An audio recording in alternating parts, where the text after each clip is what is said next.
Trigonometriya değişle indiki temamız kosinusun düzgünü. Kosinusu nerede olan yaz? Şeýle üçburçluk berilen ýagdaýynda eger taraplar hakynda bir maglumatymyz bar bolsa, onda burçun kosinusunu hasaplamak. Eger bir burç we iki tarap bilen bolsak, onu beýleki garşy tarap hasaplamak ýalyk ýagdaýlarda ulanylýar. Şu ýerde durmuşda ulanyp biljek ýagdaýlardan birine mysal hökmünde bir surat koydum. Haçanda şu dağın eteginin uzunluğunu hasaplajak bolanmazdy. Gönü onu metrlap ölçemen. Şu duran ýerinden eger iki tarapyň uzunlyklaryny bilse we duran arasyndaky şu burçu bilen ýagdaýynda onu dağın eteginin uzunluğunu metrlap ölçemen. Gönü şu formula esasında hasaplap bolýar. Ana gelin bir näçe mysal bilen berkidelim. Mysal 1-de bize iki tarafı berilen, bir taraf 4, beýleki taraf 6. İki tarapyň birleşdirýän burçumyzyň 60 graduslygyny bilýäs. Onuň garşysyndaky tarapyň uzunlygy soralýar bize. Onu şu formulaya göre mysalymyzy işlejek bolsak, näme etýäs? S-nin kvadrady deňdir 4'ün kvadrady goşmak 6'nın kvadrady ayırmak 2 köpeltmek 4 köpeltmek 6 köpeltmek kosinus. Nirenin kosinusunu almaly bolýas. Bilen tarapymyzyň ýa-da gözleýän tarapymyzyň garşysyndaky burçun kosinusunu almaly bolýas.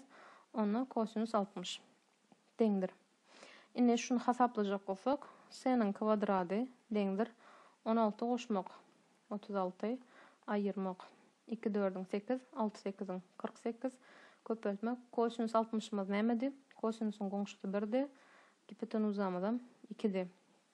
Onu s-nin kvadrady deňdir 36 bilen 16'ny goşsak 52 ayırmak. Şu ýerden 48 bilen 2'ni gysgaldan ýagdaýymyzda 24 galýar. Onu s-nin kvadrady 52'den 24'ü aýyran ýagdaýymyzda 12'den 4 aýyrsak 8, 4'den 2'ni aýyrsak 2. Demek s-nin kvadrady 28 deň. Ona iki tarapyň köküni alan ýagdaýymyzda s-myzyň bahasy kök aşagynda 28. Ýa-da çykaryp bilen bölegmi kökden çykaran ýagdaýymyzda s deňdir 2 kök aşagynda 7 bolýar. Indiki misalymyzda da edil şeýle ýanky düzgün b-niň näçedigi bize soralýar. İki tarapy we arasynda galan burçuň näçedigini bilýäs. Ona göre formulamyzda ýerine ýazyp bilýäs.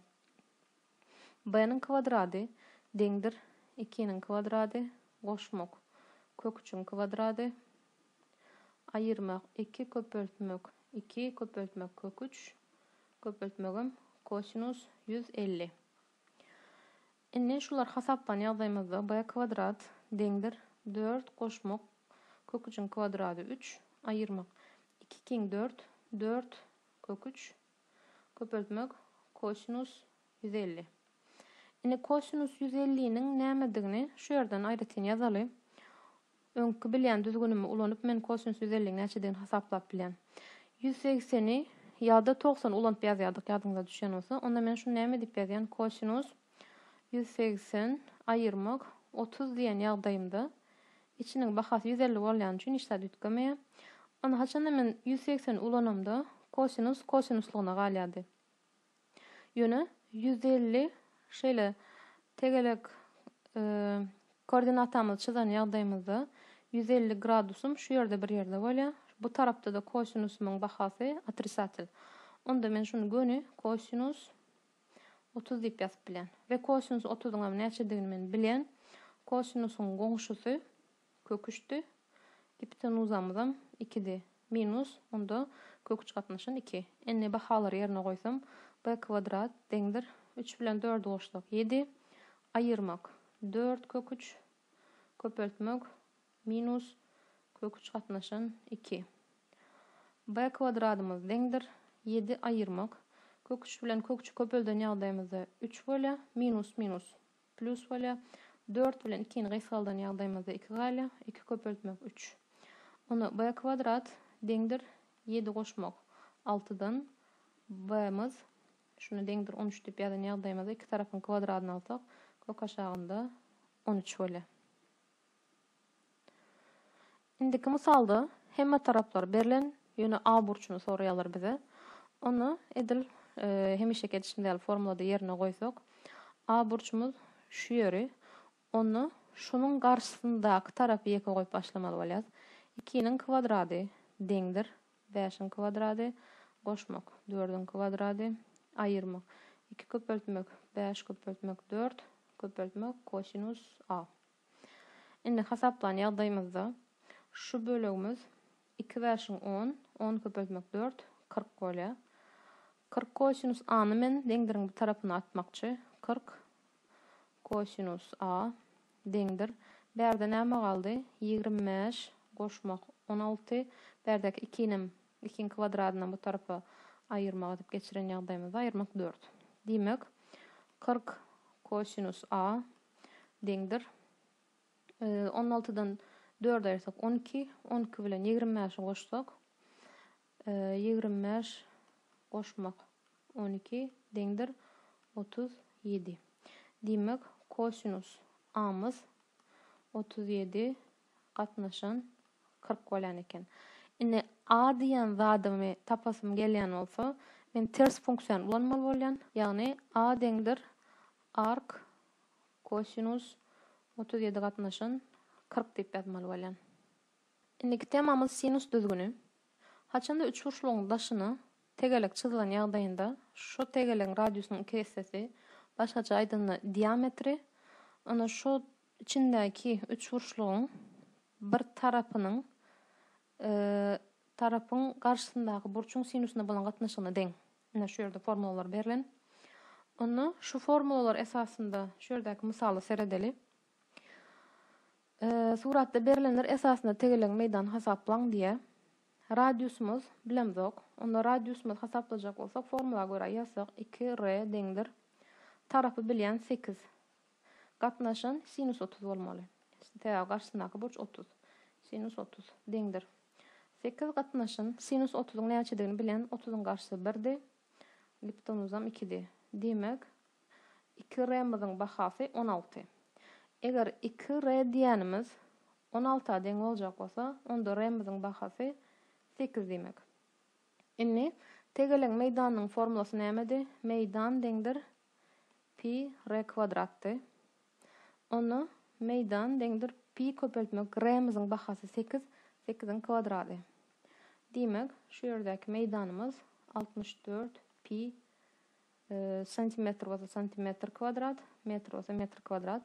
P-nyň ýerine isleseňiz 3/114 ýa-da 3 takminen alyp bolýar. Ya da şeýle de goýup bolýar. Ýene bir trigonometriýanyň ulanylan ýeri üç burçluğun meýdany hasaplamak da ulanylýar. Şu ýerde formulalar berilen. Eger iki tarapy bilýän bolsam, iki tarap we beýleki tarapynyň burçunyň sinusyny alyp 2-ä bölen ýagdaýymda meýdan hasaplap bilýäs. Onu şu ýerdäki misala seretsek, ABC üç burçluğun meýdany berilen. Onu meýdanym berilen 3 kök 3 santimetr kvadrat. Bir tarapynyň uzunlugy 3, beýleki tarapynyň uzunlugy 4. Ve bize ikisiniň arasynda galan burçun alyp biljek bahalaryny soraýarlar. Onu formulada ýerine goýan ýagdaýymyzda 3 kök 3 deňdir 1/2 köpeltmek 3 köpeltmek 4 köpeltmegim sinus A bolýar. Sebebi B-niň garşysy we BC-ni we B-ni ulandyk, galan burçumuz A bolýar. Indi şular hasaplan ýagdaýymyzda şu 2 bilen şu 4'ü gysgalsak berde 2 galar. Şu 3 bilen şu 3'ü gysgalsak berde kök 3 galar. Diýmek 2-ni maňarek geçiren ýagdaýymyzda kök 3 gatnaşan 2 diýenim deňdir sinus A. Indi nämäniň sinusy kök 3 gatnaşan 2'ä deňdi? Nämäniň sinusy kök 3 gatnaşan 2'ä deň? Ýadyňyza düşýän kök 3 sinusumuz garşy gatnaşan gepden uzady. Onu garşy nämen garşy kök 3'te 60'ın. Diýmek A-myzyň bahasy 60 gradus. 60 gradus. Indi şeýle çyzan ýagdaýymyzda sinusum şu ýerde, şu ýerse 60 bolan ýagdaýynda sinusumyň bahasy kök 3 gatnaşan 2'di. Sinus ýene nerede polajitil? Şu ýerde polajitil. Eger onu şu bölegem 60 bolsa, ýene şu bir bahany alýar. Diýmek, A-myzyň ýene bir alyp biljek bahasy bar. Olam şu yerdäki burçum. Şular aralyk. Näme bolýar 180-den 60 aýran ýagdaýymyzy onu 120 gradusyňam sinus bahasy kök uç gatnaşan 2 bolýan eken.